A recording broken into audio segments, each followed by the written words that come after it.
he described him in reference to his lineage, his qualifications to serve as king.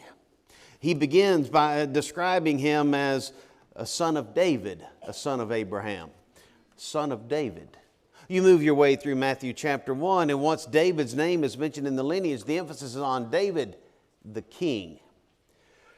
Matthew wrote for a primarily Jewish audience. Matthew depicts Jesus as king and repeatedly puts great emphasis on the kingdom. And as the gospel account of Matthew draws to a close, the king reigns. All power is given unto me in heaven and on earth. Go ye therefore and teach all nations, Matthew 28, 18 through 20. The king reigns, and he told his people to go. But before he told them to go, it's important to consider where he went and through what he went to get there. What do we mean by that? Beginning in Matthew 26 and moving through Matthew 28, there's the record of those final hours of his life on earth pertaining to the institution of the Lord's Supper, the prayer in Gethsemane, the betrayal in the garden, the kangaroo court, the crucifixion. We know what he did. We know what he endured in terms of simply the events. Think about how he was treated. Well, was he treated the way a king ought to be treated? Not just in terms of the hardship he faced, but what they were doing to him while he faced it. Let's begin in Matthew 26 and noticing what he endured. It's going to be important for us to ask, will we, for his sake, endure the same? Because he's the king, in order to be the king, he endured this. Will we endure it because he's the king? Will we face such because we're his kingdom? Matthew 26, picking up at verse 3, the report is given concerning the chief priests and the scribes and the elders that they took counsel how they might put him to death. Why? Because they don't like what he's teaching. Because they don't like what he's doing. Because he poses a threat to their place. John's record, John 12, we'll look back on their behavior. John 11 rather, we'll look at their behavior and them saying, he's going to cost us our place in our nation. Here, Matthew 26, they've consulted that they might take Jesus by subtlety and kill him. But notice something. They say, let's not do it on the feast day. Why? Why will not you leaders, you chief priests, you elders, you scribes, why will not you head honchos do it on the feast day, lest there be an uproar among the people? Now they've marked him for death. But there's something to note in the way that they're marking him for death. To become our king, he endured their marking him for death. Now this marking him for death is, keep in mind the word subtlety, Matthew 26, 4. Why subtlety? Because flawed leaders with an axe to grind, wolves in sheep's clothing, those who ought not be in leadership in the first place, who have an agenda, will initially fear the masses. They'll fear the ones they're leading. They will fear the loss of their position, which is exactly one of the motivations that was driving these Pharisees and chief priests, according to John 11. They will initially fear the masses. Back up all the way to Matthew 21. When he first arrives, according to Mark's account, he entered Jerusalem on that first day. He entered the temple, he looked around, and he left. And it's the next day that he enters when he cleans house. Literally, he cleans house. He casts the money changers out of the temple. And according to Mark's account, Mark 11, 18, they wanted to destroy him, but they feared the people. Well, we return to Matthew's account, Matthew 21. They begin engaging him and questioning him, and they want to ask him about authority. By what authority do you do these things? And as he answers their question regarding authority, Matthew 21, 26, he has posed to them the idea, well, if you'll answer my question, I'll answer yours. But as they deliberate among themselves about trying to answer his question, they come to the conclusion, well, if we say that John was not a prophet, we fear the people. If anything declares these leaders to be just a bunch of Washington politicians, this is it. That's how they behave. They fear the people. And they want to behave in a manner that is going to preserve their position. Ronald Reagan once made the observation that the primary drive behind any bureaucracy is to maintain the bureaucracy. There's a lot of truth in that statement. And these bureaucrats are trying to maintain their position. They fear the people, but they have an axe to grind. Now, moving forward, still in Matthew 21, coming to the end of the chapter, they've engaged him more and asked him questions, and Jesus ultimately gives them the parable of those rebellious husbandmen, the wicked ones that would ultimately kill not only the master's servants, but the master's son, knowing that this is the heir. And then he turns the parable around to them saying, have you not read that the stone which the builders rejected has become the head of the corner? It's the Lord's doing. It's marvelous in our eyes. They realize he's talking about him. He's talking about them. They're the experts. They're the master builders, or so they see themselves, and they've rejected the one that God has chosen. And so they come to this realization, Matthew 26, 45, they heard his parables, they perceived that he spake of them, and they sought to lay hands on him, but they feared the people. They're upset, but there's a lot at stake. I mean, they've got nice houses. They've got nice clothes. They've got position and prestige and power. And they don't want egg on their face.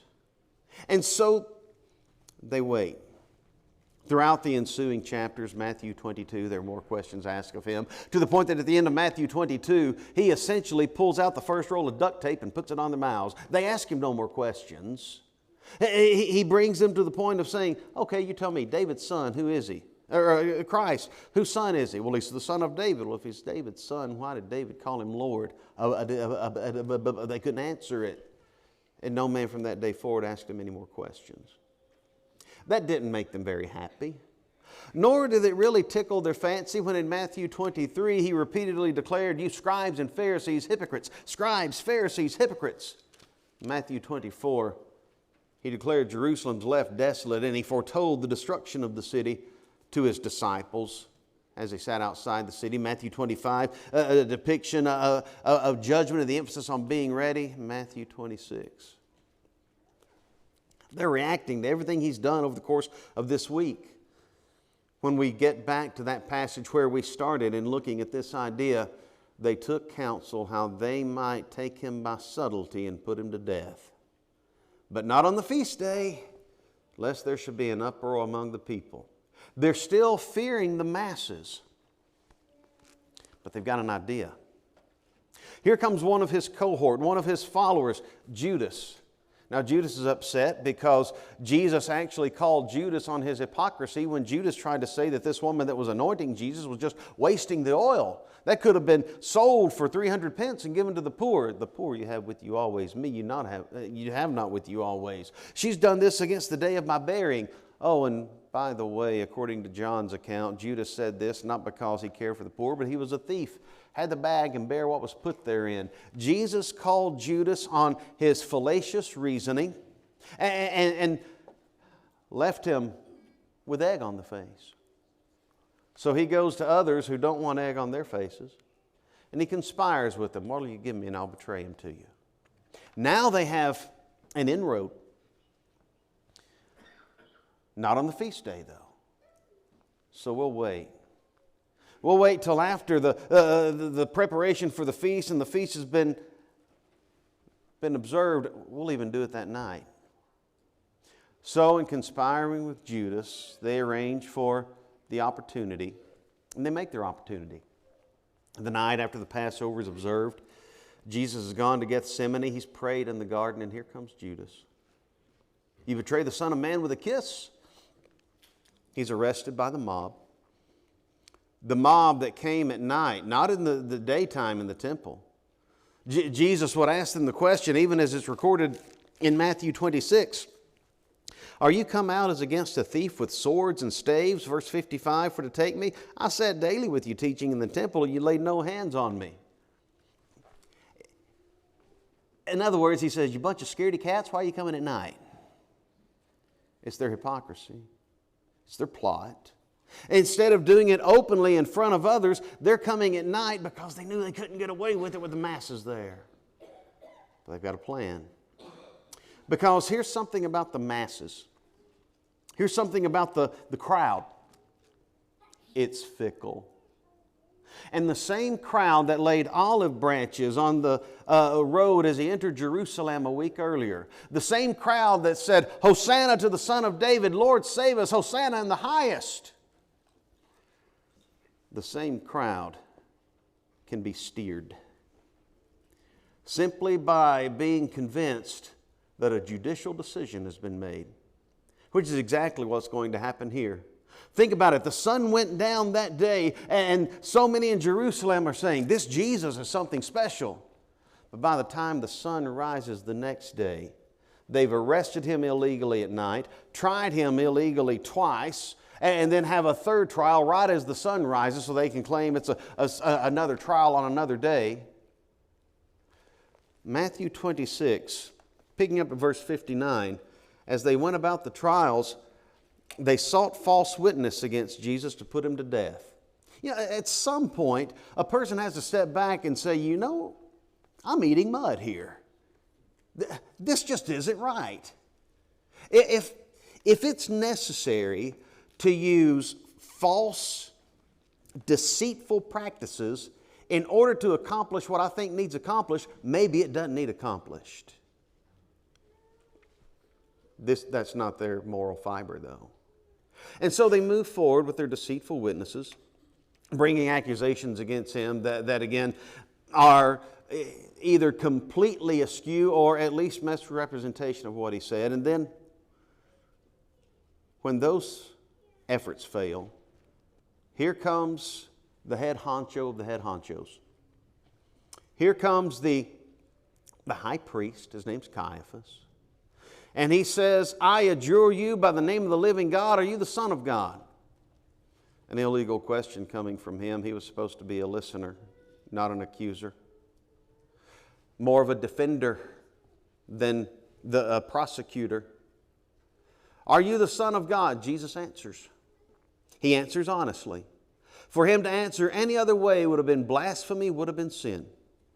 Yet he answers honestly and says, Thou hast said. Nevertheless, I say unto you, hereafter ye shall see the Son of Man sitting at the right hand of power. Right now you've got me sitting on the judgment seat. You'll see me sitting at the hand of power and you'll be in judgment. They didn't like that either. Thus, the high priest performs another act of violation of Jewish jurisprudence when he, prior to any other decision being rendered by any other counselor, when he takes the lead in rending his garments and says, what need have we of any further witnesses? In other words, he declares the guilt of Jesus. The high priest will be the last one to render a decision. Now they have a judicial rendering. Now they've come to a judicial decision. He's guilty. They have another kangaroo court as the sun rises.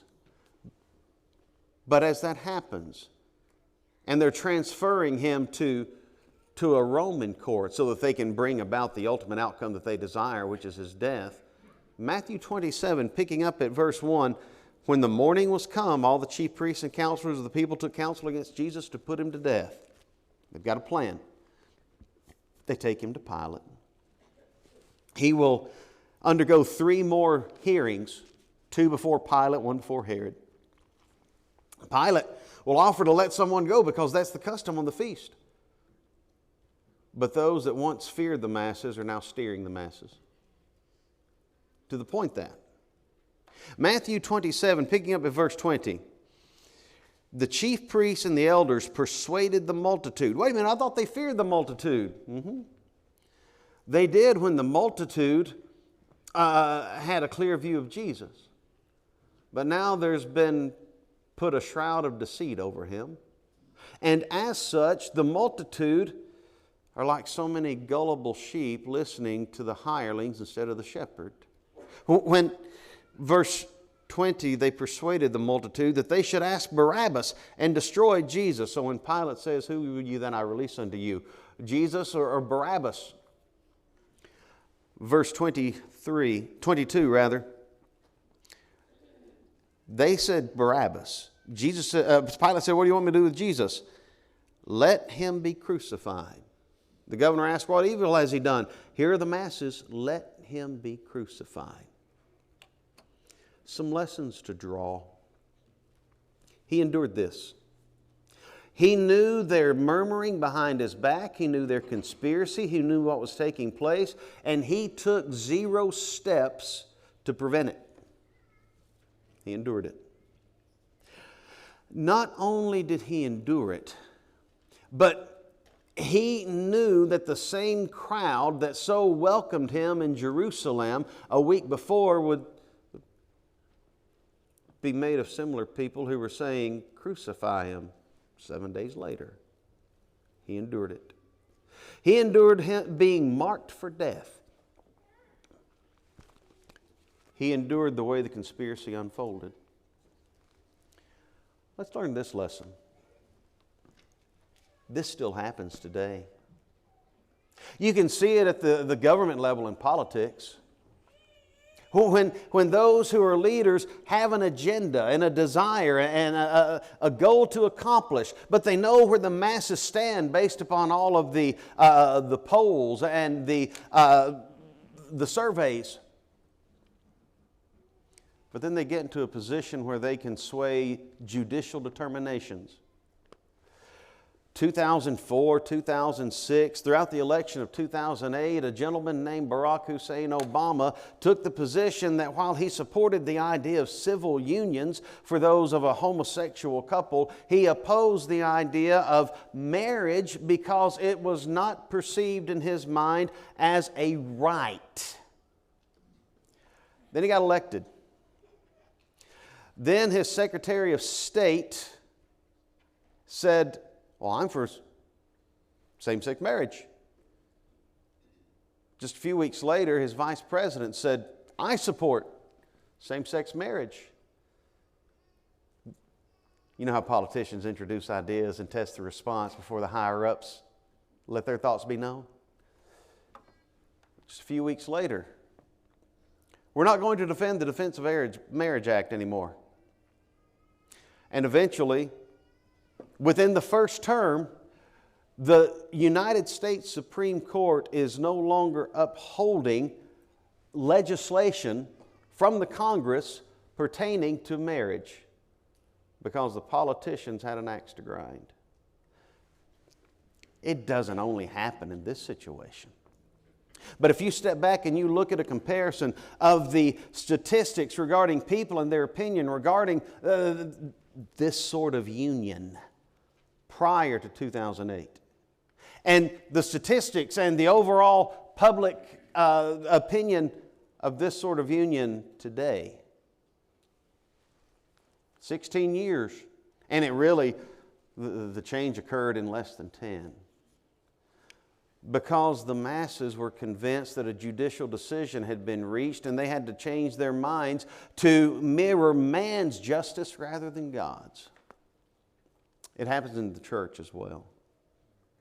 Just as the citizens of a nation have to be careful about leaders being put in a position that are going to hide their cards until they're able to flex their muscles, Christians, we are blessed with strong shepherds here at Forest Hill, and God be thanked for it. Amen. By the way, pat them on the backs for it occasionally. Not too hard, we're not trying to hurt them, but give them a pat on the back. Every congregation needs shepherds like that. Yes. Now, every congregation, including this one, also has to be careful. Yes. Because the days move forward, and as time arises for new individuals to serve in roles of leadership, what are they not saying?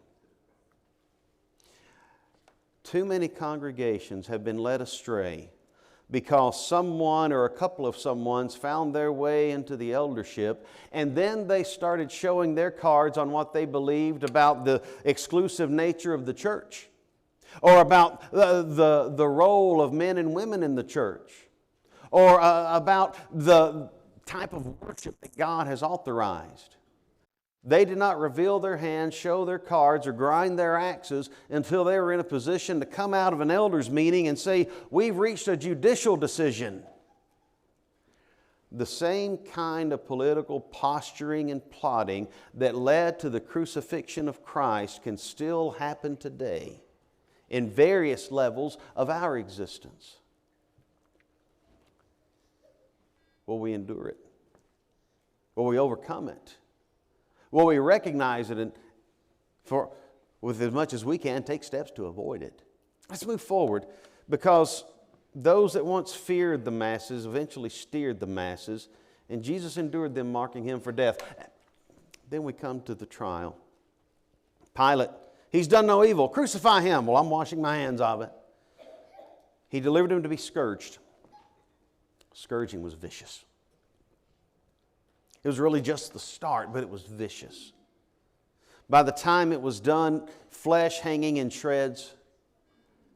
One of the most remembered descriptions of scourging spoke of the bones being visible like white caps in a sea of red. And then following that, he's already been smitten, spat upon. He's already been scorned. But now the most brutal of the mocking begins. And he endured that too. He endured the cruel mocking of great derision. Think about these soldiers. We'll start with them, Matthew 27, picking up at verse 27. They take him to the common hall, and the whole band is gathered. This is not just the quaternion that would be taking him to Calvary. No, this is the entire regiment. He is a laughingstock, encircled by the heathen, because the Hebrews have put him there. God's people, or those who are supposed to be, have delivered the godly to the godless.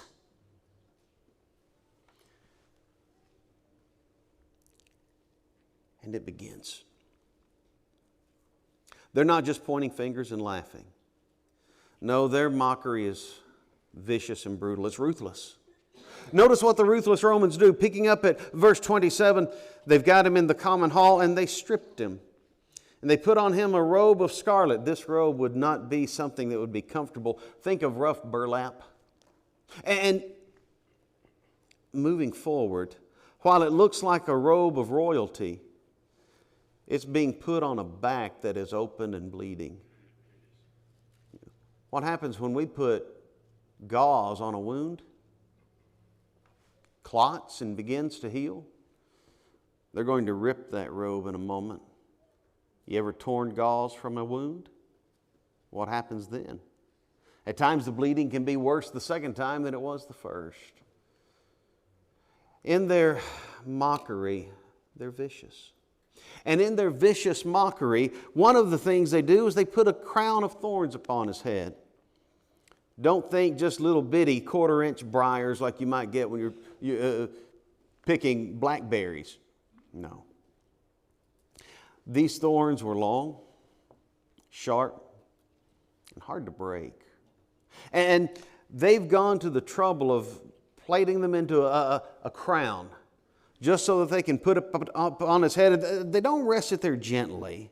They put a reed in his hand, they bow the knee, they mock him, they say, "Hail, King of the Jews." And they spit. And they take that reed, that's the mock scepter, and they strike him on the head with the crown of thorns still there. Can you imagine? There's a saying in our society, adding insult to injury. It's exactly what's happening. He had told his disciples in the garden, I could call 12 legions of angels. But instead, he let a Roman legion turn him into a laughingstock. And it didn't stop at the scourging and the scorning and the stripping of the robe. We move forward. They've spit on him. They've smote him.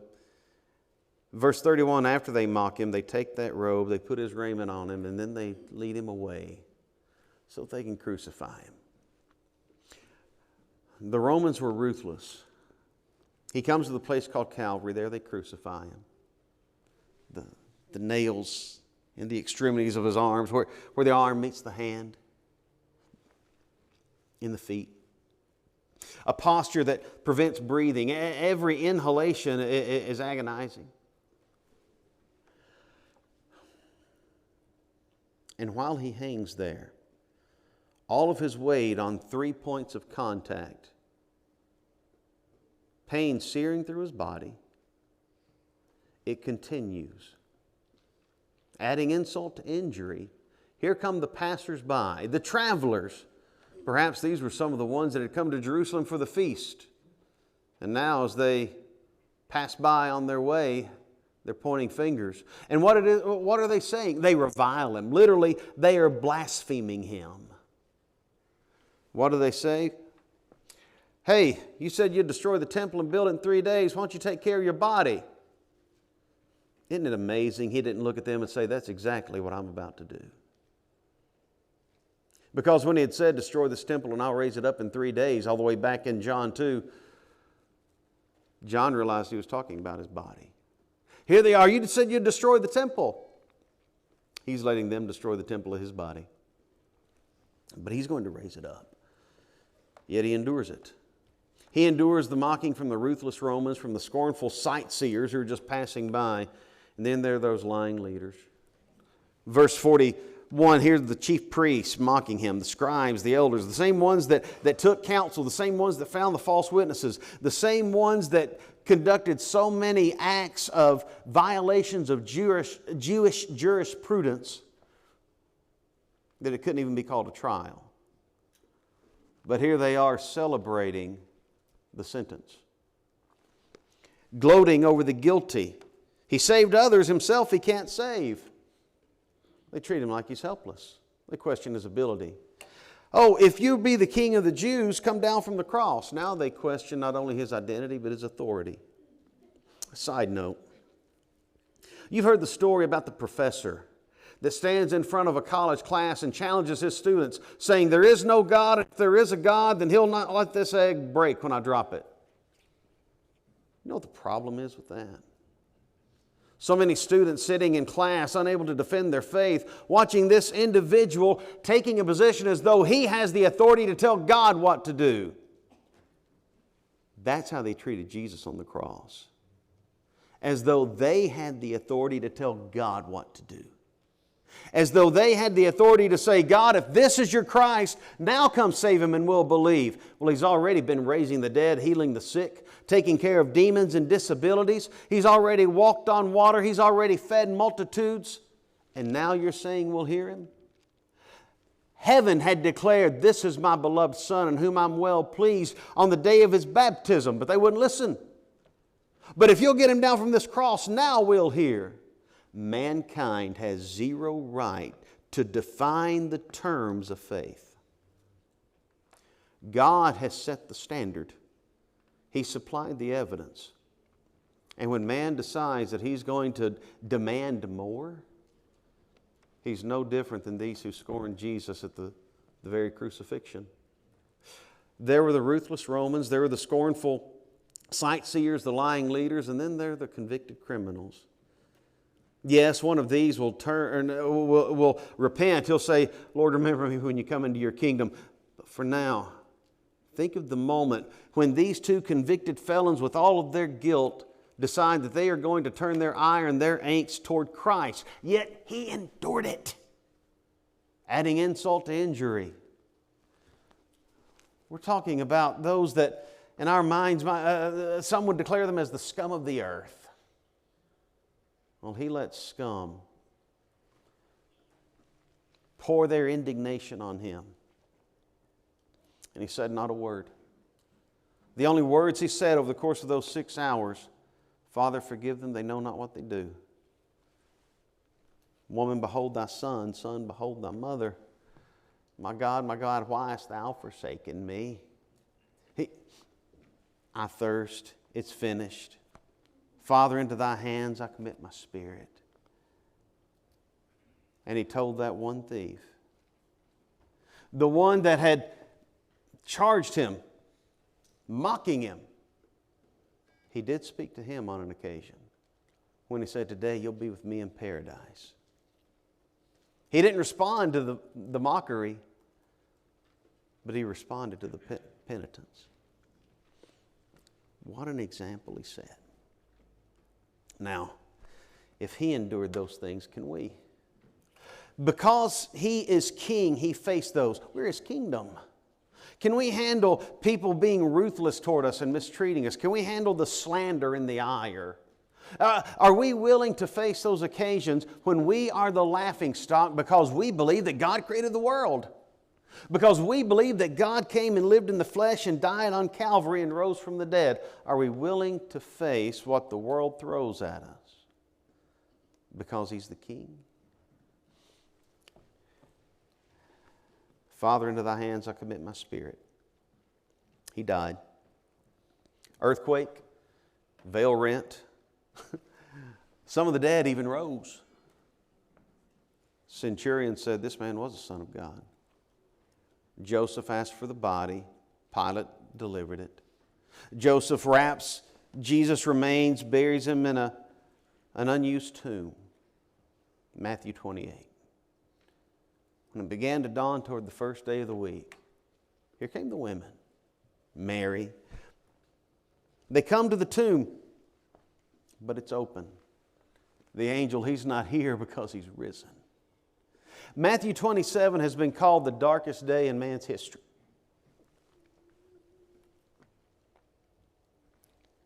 Matthew 28, the brightest. Now, He rose. And in rising, He conquered what man fears. In rising, He escaped what they endeavored to inflict. In rising, He demonstrated more about His identity than He had done over the course of the entire 3 years of His ministry. In rising, He declared Himself to be the Son of God by the resurrection of the dead. See Romans 1. In rising, He showed Himself. He rose. Not only did He rise, forgive the mistaken verse references, not only did He rise, but He reigns. He comes to His disciples, all power is given unto me in heaven and on earth. Matthew 28:18. In rising, He demonstrated Himself as Christ, as Lord, as King. He had all power before He ascended to sit at the right hand of majesty on high. He had all power as soon as He accomplished what He came to accomplish. He had all power when He told His apostles, I've got a job for you. He rose. He reigns. What's the job? The job is to be the people who are the kingdom of the King. The ones who look at the fact that He endured being marked for death. He endured being mocked in derision. And He still went where He went so that He can take us where we need to go. For the joy that was set before Him, He endured the cross, despising the shame, Hebrews 12:2. So what are we to do? All power is given unto me in heaven and on earth. Go ye therefore and teach all nations. Teach, a form of mathetes. Make disciples. Yes, our King has endured it all. And now He's extended His commission. Make disciples. When we do that, we may find ourselves being marked. We're the laughingstock. We're the jokes. We're the ones that they're conspiring against. It could cost us jobs. It could cost us relationships because we're willing to share the Christ. We may find ourselves being mocked. But if He went through being marked and being mocked in order to make us His disciples, are we willing to do it in order to make others His? Maybe the question needs posed to you this morning. As you look back at the cross,